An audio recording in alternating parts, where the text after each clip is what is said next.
Bismillahirrahmanirrahim. Alhamdulillahirabbil alamin. Wa bihi nasta'in. La haula wala quwwata illa billahil aliyil azim. Assalamualaikum warahmatullahi wabarakatuh. Saya Tengku Nara dan pada kesempatan kali ini, video kali ini, saya akan berkongsi sedikit mengenai ciri-ciri pedang yang dikatakan milik Rasulullah SAW dan juga para sahabat. Jadi saya membuat rujukan berdasarkan buku ini.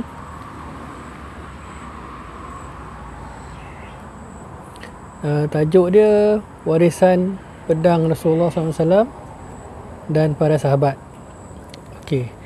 Buku ni karangan Ahmad Lutfi Abdul Wahab Al-Linggi. Okey. Ini merupakan rujukan utama saya untuk video pada kali ini. Ada lagi rujukan-rujukan yang lain. Okey. Jadi pertama sekali daripada apa yang saya dapat lihat dalam buku ni yang dapat menyokong hujah saya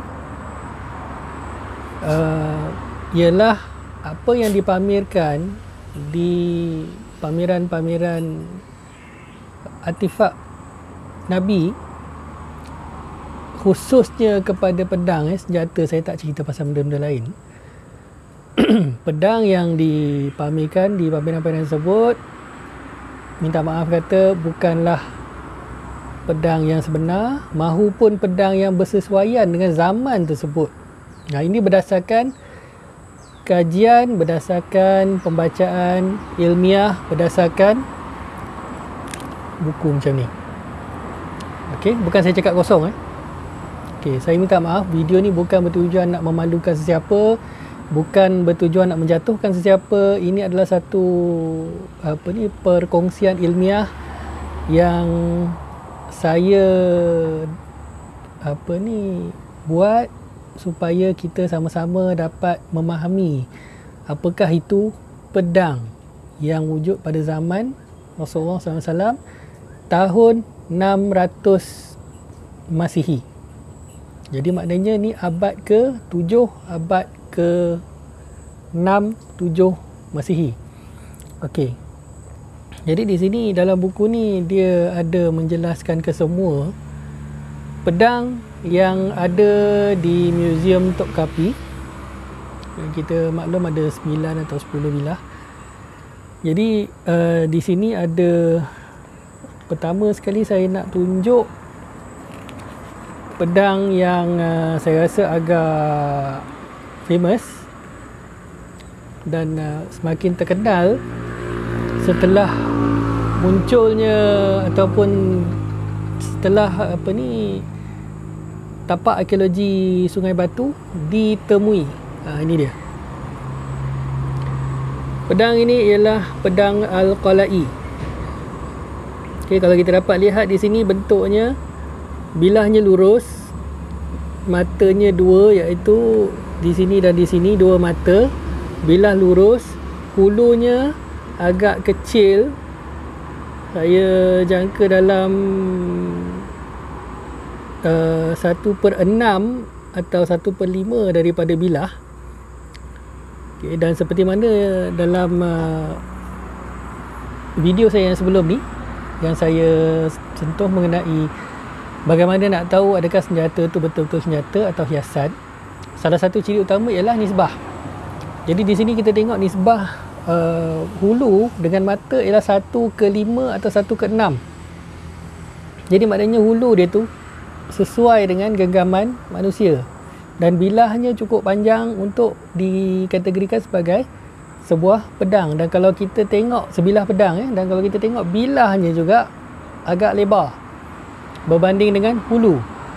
Okey, saya pernah pergi ke salah satu mengunjungi salah satu pameran ni, artifak ni yang dianjurkan oleh pihak swasta ni. Ada beberapa bilah pedang yang dipamerkan yang dikatakan milik para sahabat, milik Saidina Husin kalau tak silap. Okey.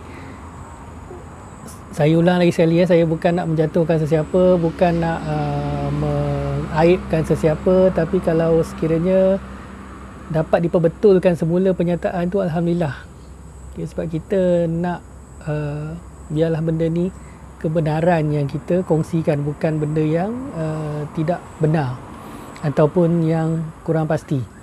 Okay, saya bercakap berdasarkan bukti-bukti yang saya ada, bukti-bukti ilmiah, bacaan, bukan guna ilmu kasyaf atau deria keenam dan sebagainya. Saya tak guna ilmu gaib untuk tahu. Ini ilmu yang nyata. Okey. Pedang yang saya lihat di pameran tersebut, bilahnya lebar, agak lebar, lebih kurang 6 inci lebar, tapi panjangnya dalam lebih sikit daripada 20 inci. Jadi bila kita tengok tu nampak macam pelik lah. Nisbah di situ dah lari. Hulunya pula boleh digenggam dengan 2 tangan sebenarnya, cukup panjang. Tapi panjang tu tak bersesuaian dengan lebar hulu tu. Hulu dia terlebih lebar. Jadi maknanya kita nak genggam tu, kalau kita genggam mungkin setakat macam tu. Ya, lebar hulu tu.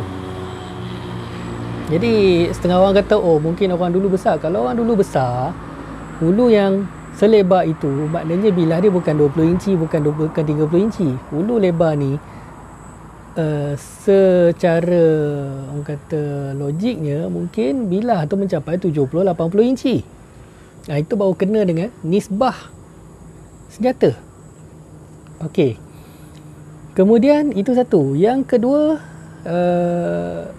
perincian yang ada pada pedang tersebut. Sebab pedang ni dia melambangkan sesuatu, dia melambangkan pemiliknya.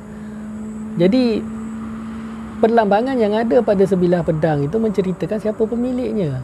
Dan pada pedang yang ada di pameran tersebut, perlambangan yang ada di situ tidak boleh dikatakan tidak melambangkan para sahabat ataupun cucu Rasulullah SAW. Tetapi bila saya rujuk balik, perlambangan yang sedemikian, okey, saya ada lagi sebuah buku di sini. Buku ni agak lama dah saya simpan. Okey, tajuk dia Swords, Daggers and Cutlasses, okey, oleh Gerald Whalen. Okey, salah satu pedang yang saya teringat bila saya tengok pameran tu ialah pedang seperti ini. Sekejap.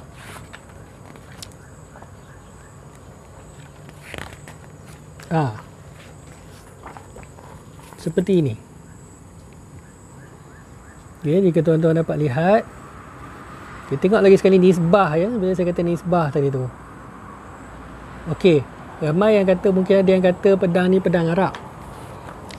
Sebenarnya bukan. Yang ada kepala kambing tu, itu daripada India. Okey. Pedang ni dinamakan ataupun dikenali sebagai scimitar atau syamsir, daripada abad ke-18, maknanya tahun 1700 lebih. Tapi dia punya bilah tu ialah bilah daripada Parsi, daripada Iran, abad ke-17, tahun 1600 lebih.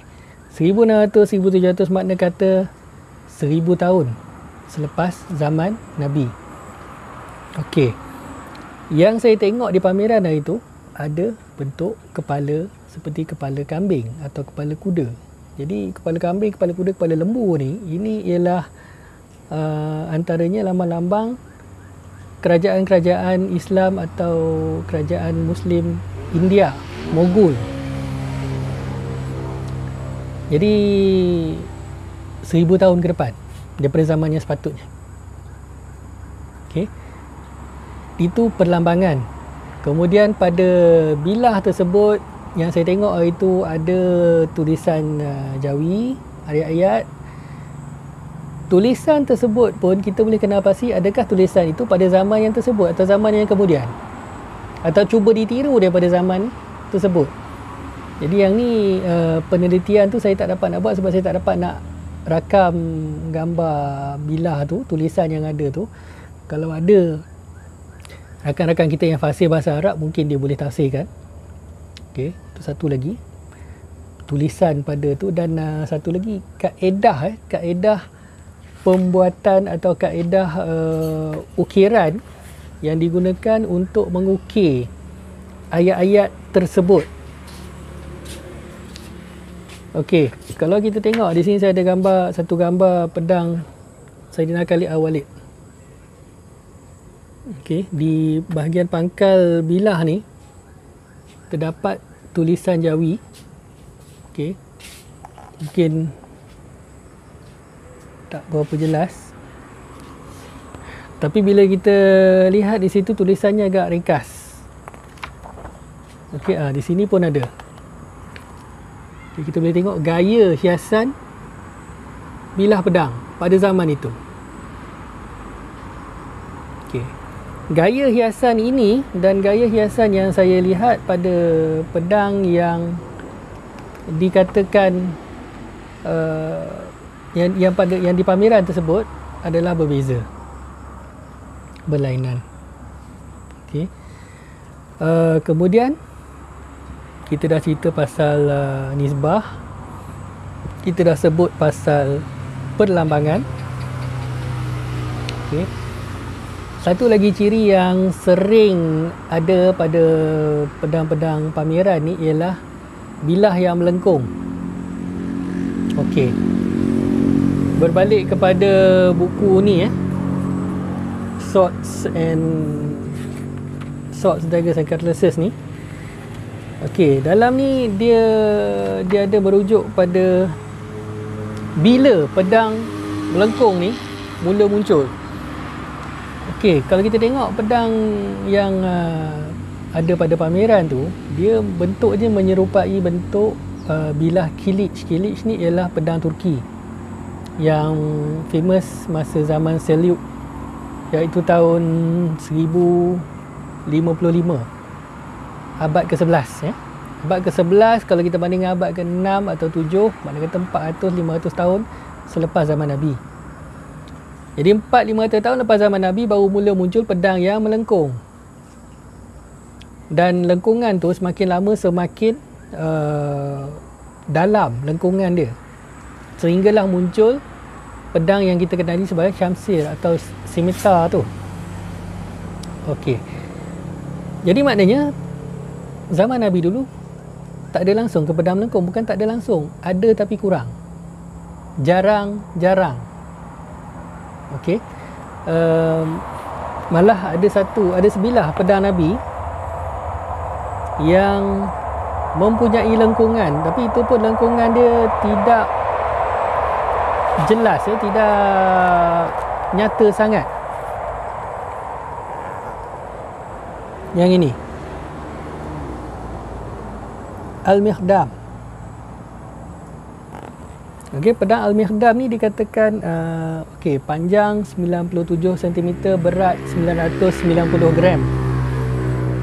Okey, pedang ni dikatakan digunakan oleh baginda Rasulullah ketika aman di Madinah.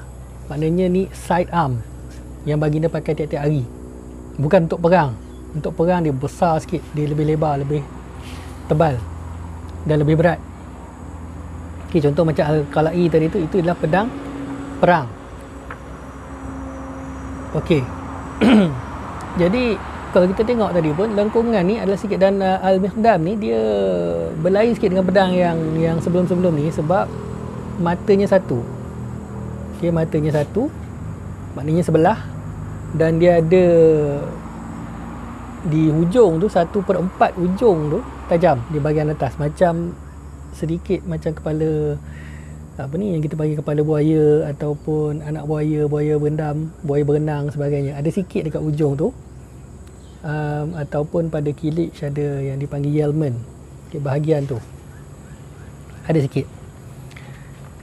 Okey, jadi sekarang ni itu adalah pada asasnya ciri-ciri yang kita boleh gunakan untuk mengenal pasti adakah pedang tersebut daripada zaman baginda Rasulullah SAW ataupun tidak. Okay. Dan ini video ni kita boleh rujuk balik pada video saya yang sebelum ni yang berkenaan dengan macam mana kita nak tahu adakah pedang itu senjata atau hiasan. Jadi kita boleh gabungkan dua maklumat ni, kita boleh dapat gambaran yang lebih jelas. Macam mana kita nak kenal pasti pedang tu senjata atau bukan, pedang tu daripada zaman mana. Jadi kalau kita tengok balik yang saya cerita tadi, pertama sekali kita sebut pasal nisbah hulu kepada bilah. Okey. Kedua kita tengok perlambangan. Perlambangan ni apa-apa yang ada pada hulu, pada sarung, pada bilah, ukiran dan sebagainya. Kemudian kita tengok bentuk pedang tu sendiri. Bilah lurus, bilah melengkung. Bilah lurus ni bila, bilah melengkung ni bila. Kita kena tahu yang tu. Okey. Jadi saya rasa itu aja untuk perkongsian buat kali ni. Kita nak, biarlah kita nak bertabaruk, bertawasul pun biarlah dengan cara yang betul. Okay, dengan sekiranya nak bertabaruk dengan artifak tu, pastikan ianya artifak yang sebenar. Okay. Kalau nak bertabaruk dengan pedang secara umum, itu mungkin boleh dibahaskan lah. Tapi kalau nak mengatakan nak bertabaruk dengan objek tersebut, mengatakan itu adalah pedang Nabi atau pedang sahabat, saya harap kita jaga-jaga sikit lah. Okay. Jadi terima kasih kerana menonton video saya dan harap tuan-tuan dapat menerima penjelasan saya secara ilmiah, bukan secara emosi, ini secara ilmiah. Dan sekiranya ada apa-apa komen, sila komen, dan saya harap tuan-puan dapat like, share dan juga subscribe channel saya. Semoga sama-sama kita dapat berkongsi dan menyebarkan ilmu ni, semoga bermanfaat pada semua. Jadi dengan itu saya tangguhkan dulu video pada kali ini. Sekian, wabillahi taufik wa hidayah. Assalamualaikum warahmatullahi wabarakatuh.